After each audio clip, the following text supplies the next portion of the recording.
Entonces les voy a hablar sobre los medios de contraste, la experiencia del uso del sistema cerrado de catéter intravenoso.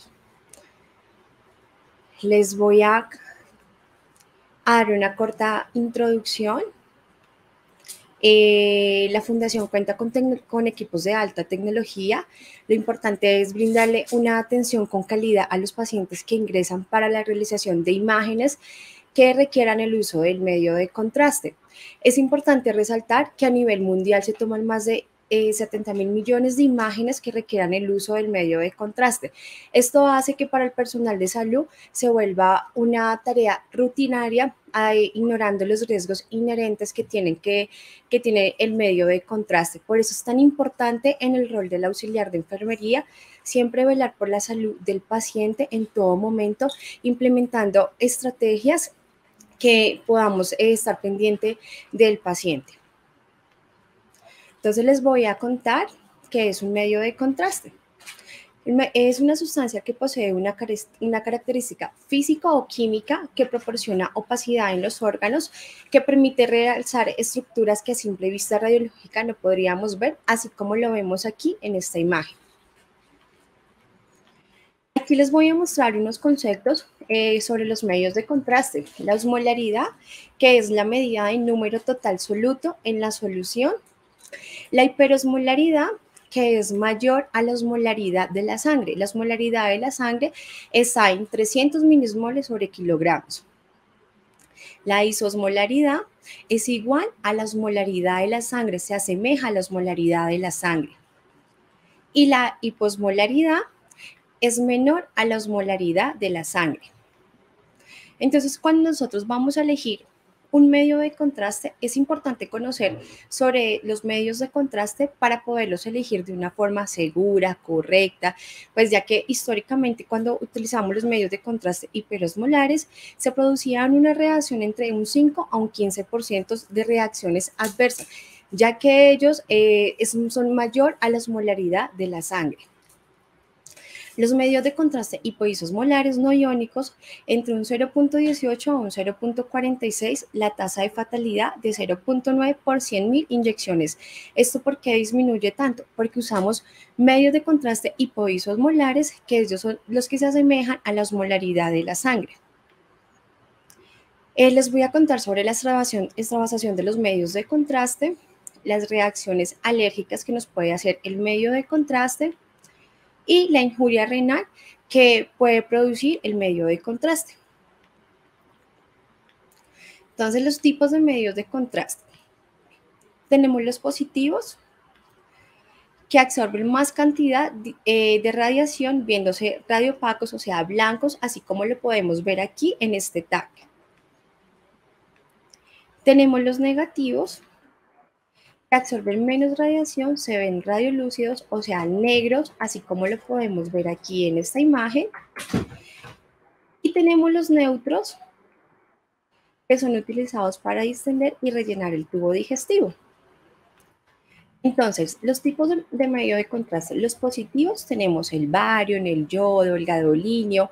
Los neutros, el agua, la metilcelulosa, el polietilenglicol, manitol. Los negativos, el aire, el dióxido de carbono. Es importante resaltar que el gadolinio no interactúa con los rayos X, solo se utiliza para resonancias magnéticas. Entonces, aquí están unos de los medios de contraste que son positivos, que es el sulfato de bario. Se utiliza en la exploración del aparato digestivo, se administra vía oral, se representa como una sal inosoluble en el agua, siguiendo su tránsito digestivo. Se elimina por excreción normal, sin alterar su fisiología. No son tóxicos y se contraindica si se sospecha alguna perforación. No se recomienda utilizar estos medios de contraste ya que son incapaces de eliminarse por el peritoneo. Entonces, los medios de contraste son yodados, hidrosolubles, son los más utilizados en la actualidad, son derivados del yodo, como su nombre lo indica, se diluyen en agua, se eliminan por el riñón y por las vías biliares. son de eliminación rápida. En sus primeras 6 horas se elimina el 75% y durante las 24 horas se va a eliminar el 95% del medio de contraste. ¿Esto cómo lo hacemos? Tomando, después de que se administra el medio de contraste, vamos a tomar bastante agua para poder eliminar el medio de contraste. Él se elimina pues durante sus primeras 24 horas, no son tóxicos y son bien tolerados por la vía intravascular. Tenemos los liposolubles que son de naturaleza oleosa, son muy viscosos y de absorción lenta, son de escasa aplicación, actualmente no son de vía intravenosa. Entonces, aquí les voy a contar los medios de contraste que nosotros utilizamos aquí en la fundación. Los medios de contraste los vamos a dividir en iónicos y no iónicos. Se dividen en iónicos o no iónicos según la disociación en iones o en partículas. Y de iónicos y no iónicos los vamos a dividir en monoméricos y en diméricos. Monoméricos que viene de un grupo benzoico y diméricos que son de dos grupos benzoicos. Los monoméricos tenemos que son hiperosmolares, son mayor a 1400 minismoles sobre kilogramos. En este caso tenemos el Gadovis que viene en esta presentación y lo utilizamos para todas las resonancias magnéticas. El Primovis es un medio de contraste hepatoespecífico, lo utilizamos solamente en las resonancias de abdomen cuando queremos ver lesiones hepáticas. Estos medios de contraste son a base de gadolina. Y los iónicos diméricos tenemos son de baja osmolaridad, de 600 minismoles sobre kilogramos, como el Dotaren. El Dotaren lo utilizamos solamente cuando los pacientes tienen fallas renales crónicas. Los no iónicos, tenemos los monoméricos, que son de baja osmolaridad, desde 500 a 850 minismoles sobre kilogramos. En este caso tenemos el Iovexol, el Iopamidol y el Ioversol. El Iovexol viene en esta presentación, lo utilizamos cuando vamos a realizar tomografías de abdomen. Con este medio de contraste es que se prepara el paciente. El único paciente que no se puede preparar con este medio de contraste es el paciente que tiene hemorragia de vías digestivas. Este paciente se va a preparar solamente con agua. El iopamidol, ese medio de contraste, se prepara en la central de mezclas de aquí de la fundación, es única dosis y lo utilizamos para los bloqueos epidurales. Y el Optiray o el Ioversol es el que utilizamos para todas las tomografías de abdomen. Los iónicos no diméricos, su isosmolaridad es de 290 miligramos sobre kilogramos, que aquí en este caso es el Visipaque. Es el único medio de contraste que se asemeja a la osmolaridad de la sangre y no hay que diluirlo en agua. Ese medio de contraste lo utilizamos para los procedimientos en hemodinamia. Nosotros antes de administrar el medio de contraste debemos tener una autorización escrita para la administración del medio de contraste intravenoso. Ese es el consentimiento informado, el paciente lo debe leer, lo debe entender, debe firmar. Si el paciente pues es un paciente sedado, un paciente pues que no colabora, que no entiende, no firma, lo firma el familiar o el médico tratante que esté con el paciente. El consentimiento informado se lo explica, es el tecnólogo de radiología, quien es el que administra el medio de contraste. Aquí nos explica sobre las reacciones leves, las moderadas, las severas, la extravasación al medio de contraste, que a pesar de pues, haber tenido una buena canalizada al medio de contraste, se nos puede salir de la vena, las reacciones adversas al medio de contraste, que 1 de cada 5 pacientes puede presentar una reacción adversa al medio de contraste. Pero es muy importante antes de administrar el medio de contraste que el paciente nos firme el consentimiento informado. Debemos explicarle al paciente también, tenemos que tener una cooperación plena con el paciente, la revisión de la historia clínica del paciente, los antecedentes del paciente, a qué es alérgico el paciente antes de la administración del medio de contraste.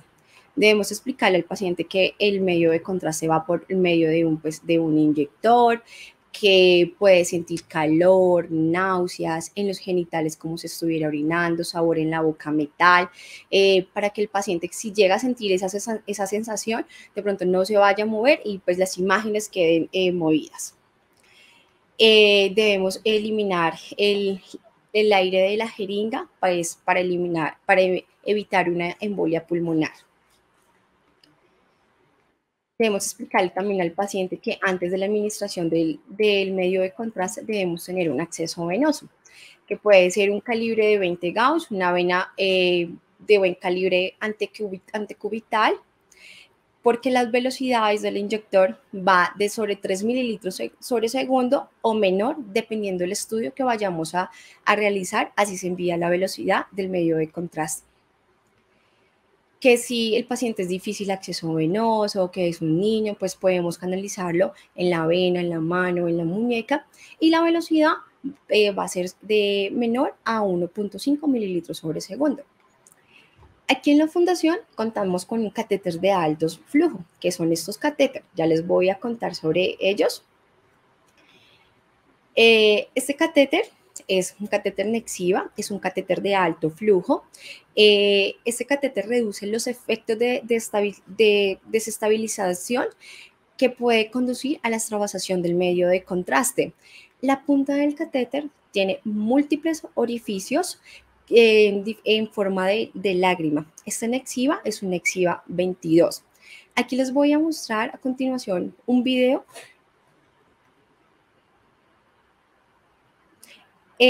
Aquí vamos a ver cómo pasa el medio de contraste por el torrente sanguíneo. Aquí vamos a ver, entonces, el medio de contraste está pasando por todo el torrente sanguíneo y como la punta del catéter tiene múltiples orificios, entonces nos ayuda a pasar todo el medio de contraste sin que se nos vaya a quedar en un solo lado. Entonces, cuando se canaliza con los yelcos, pues normales, los que conocemos pues en todas las instituciones, si teníamos un angiotac de tórax, un angiotac de abdomen de alto flujo, con estos catéter Nexivas, este catéter 22 nos va a aguantar una velocidad de 6.5 mililitros sobre segundo, o sea, perfectamente podemos realizar un angiotac de abdomen. Con el Nexiva 20 nos va a dar una velocidad de 10 y ya pues si el paciente es de difícil acceso, vamos a realizar una tomografía de abdomen. Con este catéter nos va a dar una velocidad de 3.0. Son catéteres pues muy seguros. Aquí les voy a mostrar un video de cómo canalizamos con estos catéteres Nexiva. Entonces, pues primero nos colocamos nuestra protección, nuestros elementos personales, nos lavamos nuestras manos, hacemos nuestra limpieza pues en forma de rejilla y vamos a canalizar al paciente con este Nexiva 24. Este viene en forma pues de la mariposa. Y acá retiramos en la punta ese capuchón que trae, hacemos la prueba del mandril y canalizamos al paciente. Ya cuando veamos que nos hace retorno, vamos a avanzar de una vez la mariposa. Y ya vamos a ver que por el medio del lumen vemos todo el retorno que nos hace y sabemos que estamos en nuestro acceso venoso. Como pueden ver, no vamos a presentar pues ningún reguero porque los catéteres son seguros y vamos a fijar nuestro acceso venoso. Ya después en la punta del lumen retiramos la tapa para probarlo con la solución salina. Nosotros lo probamos con una solución salina de jeringa prellena y no vamos a pues hacerle retorno a nuestro acceso venoso porque ya sabemos que estamos en él. Además vamos a contaminar la solución salina. La idea es que probemos el acceso venoso a bastante presión para que cuando vayamos a probarlo con el inyector estemos seguros de que estamos en nuestro acceso venoso y no, pues no se nos vaya a infiltrar. Terminamos de fijar el acceso venoso y nos trasladamos con el paciente para tomografía.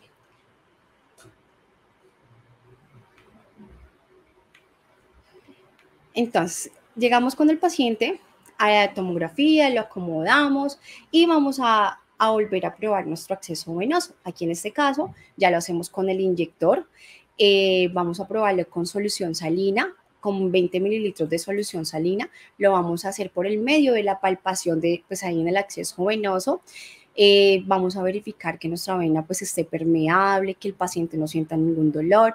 Si el paciente refiere algún dolor, alguna molestia, hinchazón, es recomendable pues de una vez de tener esta infusión porque pues se nos va a infiltrar el medio de contraste. Aquí les voy a mostrar este video de cómo nosotros montamos el inyector, pues aquí en la fundación, pues son inyectores que tiene pues su jeringa de solución salina. Montamos nuestra jeringa prellena del medio de contraste. Estas jeringas vienen de 50 mililitros, 75 mililitros, 100 mililitros y 125 mililitros. ¿Cómo la vamos a seleccionar? Dependiendo del peso del paciente y dependiendo del estudio que le vayamos a realizar al paciente.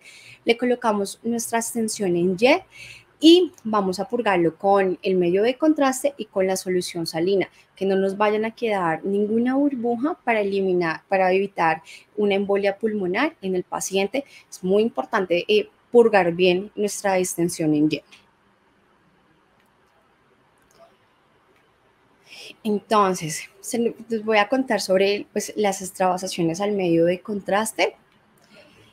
Entonces, para prevenir una extravasación del medio de contraste, pues es importante, como les expliqué anteriormente, verificar nuestro acceso venoso.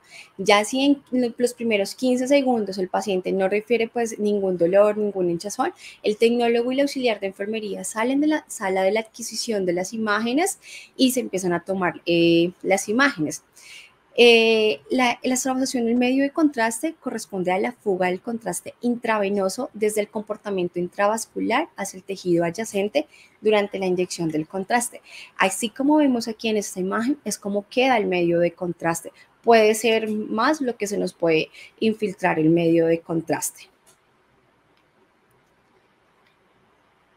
Si nosotros sospechamos que el medio de contraste se nos infiltró, que el paciente refiere el dolor, vamos a detener de una vez el inyector, no podemos pasar más medio de contraste. No se puede aspirar con catéter ni con aguja, no hacer masajes u ordeñar, porque se nos puede volver un tejido necrótico y vamos pues a dañarle todo el tejido al paciente. Entonces es recomendable que es ni aspirar ni hacer masajes. Ya les voy a contar qué debemos hacer en caso que pues, se nos extravase un medio de contraste. La extravasación del medio de contraste es una complicación muy poco frecuente si hacemos, hacemos el medio de contraste manual, pero pues el medio de contraste siempre lo vamos a pasar por el medio de un inyector. Si se pasa manual, pues es como de 0,3 a 0,17 lo que se puede presentar una extravasación. Y por el medio del inyector es de 0,25 a 0,9. ¿Por qué se puede dar una extravasación? Por las técnicas, porque son accesos subóptimos con grandes velocidades al medio de contraste, medios de contraste hiperosmolares. Puede ser en pacientes ancianos, niños, pacientes que tienen alteración del estado de la conciencia, la condición clínica del paciente, la limitación, la comunicación del paciente, pacientes sedados, pues es más difícil, pacientes de difícil acceso venoso, pacientes con múltiples venopunciones. Cuando se nos presenta una extravasación al medio de contraste, se presenta una cadena de reacción inflamatoria aguda, la cual tiene un pico entre las 24 y las 48 horas, y esto puede perpetuarse a una reacción inflamatoria crónica. Entonces ahora les voy a contar qué debemos hacer cuando se nos extravasa un medio de contraste. Cuando nosotros se nos extravasa un medio de contraste, a la primera persona que le debemos avisar es al médico radiólogo. El médico radiólogo es el quien valora al paciente y nos indica qué extravasación es, si es leve, moderada, y qué debemos hacer con el paciente. Entonces vamos a empezar con la extravasación leve, que se presenta en 97,4%. Es el tipo de extravasación más frecuente en los pacientes. Los pacientes no presentan síntomas, no presentan dolor, puede presentar un edema, un eritema leve. Usualmente se autolimita su tratamiento y consiste en la elevación de la extremidad por encima del corazón, compresas frías y valoración, observación con el paciente. Tenemos la moderada, que se presenta en 2,2%. Sus síntomas ya incluye edema marcado, eritema importante, dolor progresivo. Se resuelve usualmente durante las 2 semanas. Su tratamiento consiste en, pues igual, en la elevación de la extremidad por encima del corazón, compresas frías, observación al paciente. Si ya el paciente no mejora, ya nos va a tocar cirugía plástica. Tenemos la severa, se presenta en 0,4%, entre sus síntomas son mayores a 2 semanas. En el ya encontramos dolor, dolor incesante, progresivo, edema severo, limitación al movimiento, un síndrome comportamental. Ya en estos pacientes ya es cirugía plástica, así como vemos aquí en esta imagen, ya puede llegar el paciente a un injerto. Por eso es tan importante siempre que elijamos un buen acceso venoso, estemos seguros para cuando vamos a pasar el medio de contraste para no llegar a, pues, a este tipo de extravasación. Les voy entonces a contar qué debemos hacer cuando se nos extravasa un medio de contraste. Aquí en la fundación nosotros llevamos este formato, le hacemos un seguimiento al paciente durante los primeros 3 días.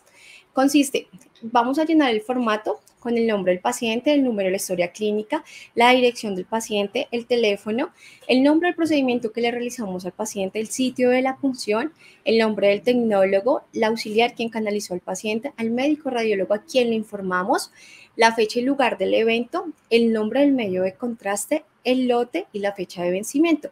Y vamos a describir paso por paso el evento que ocurrió con el paciente. Vamos a verificar si el paciente es ambulatorio, pues lo vamos a llamar a su casa o a su celular. Si el paciente está hospitalizado, vamos al piso o a urgencias a vigilar qué presenta el paciente. Si presenta dolor, enrojecimiento, endurecimiento, ampollas en la piel, y vamos a colocar la educación que le brindamos al paciente. Ahora les voy a contar las reacciones que nos puede hacer el medio de contraste.